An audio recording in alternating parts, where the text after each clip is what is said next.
गांव बेरी में भक्त हरलाल जाट नामक एक किसान रहता था। वह अत्यंत धार्मिक प्रवृत्ति का व्यक्ति था। उसका पूरा परिवार भी भक्ति भावना और सत्संग प्रियता में रमा रहता था। एक दिन भगवा वस्त्रधारी एक साधु गांव की चौपाल में आकर ठहरा।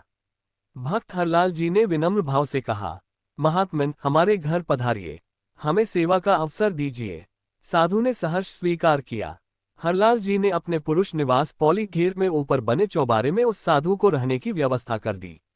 पूरा परिवार श्रद्धा से उसकी सेवा करने लगा। कई वर्षों तक साधु वहीं रहा। फिर एक दिन उसका देहांत हो गया। हरलाल जी ने उसकी याद में खेत में एक मेंढी स्मारक बनवा दी। हरलाल जी बैलगाड़ी से मंडियों के बीच व्यापारियों का सामान ढोते थे, जैसे आज ट्रक से सामान ढोया जाता है। उन दिनों लगभग सन 1750 के आसपास वे बेरी से नजफगढ़ के बीच माल ढोया करते थे। उनके पास एक गोरा रंग का बैल था जो कामचोर था। थोड़ी दूरी चलकर बैठ जाता, फिर बहुत मारने पर ही उठता। एक दिन गर्मी के मौसम में सुबह लगभग 4 बजे वे नजफगढ़ से लौट रहे थे। रास्ते में गांव छुड़ानी के पास बैल फिर बैठ गया। हरलाल जी उसे डंडा मारने लगे। उसी समय संत गरीबदास जी वहां कुएं पर स्नान कर रहे थे। उन्होंने आवाज दी, हे हरलाल, मत मार, ये गऊ का जाया है।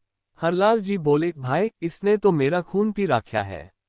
गरीबदास जी पास आए, बैल के कान में कुछ बोले। आश्चर्यजनक रूप से बैल तुरंत खड़ा हो गया और फिर इतनी तेज चला कि बेरी तक बिना रुके पहुंच गया। हरलाल जी को जब ये चमत्कार हुआ तो उन्हें विश्वास नहीं हुआ। वे दूसरे दिन फिर छुड़ानी गए। संत गरीबदास जी ने पूछा, आए हो उस बैल के हाल पूछने? हरलाल जी ने कहा, हाँ संत जी, वह तो अब खूब चलता है। आपने क्या जादू कर दिया? गरीबदास जी बोले, बताओ, तुम्हारे चौबारे में जो साधु रहता था उसका क्या हाल है? हरलाल जी बोले, वह तो 4 साल पहले मर गया। उसकी मेंढी बना रखी है। गरीबदास जी मुस्कराए और बोले, वह साधु पाखंडी था। मैंने उसे ज्ञान समझाया था कि भक्ति का अर्थ केवल खाना और सोना नहीं है। उसने परमात्मा की सेवा का जो दिखावा किया, उसका फल ये हुआ कि वह इस जन्म में बैल योनि में आया।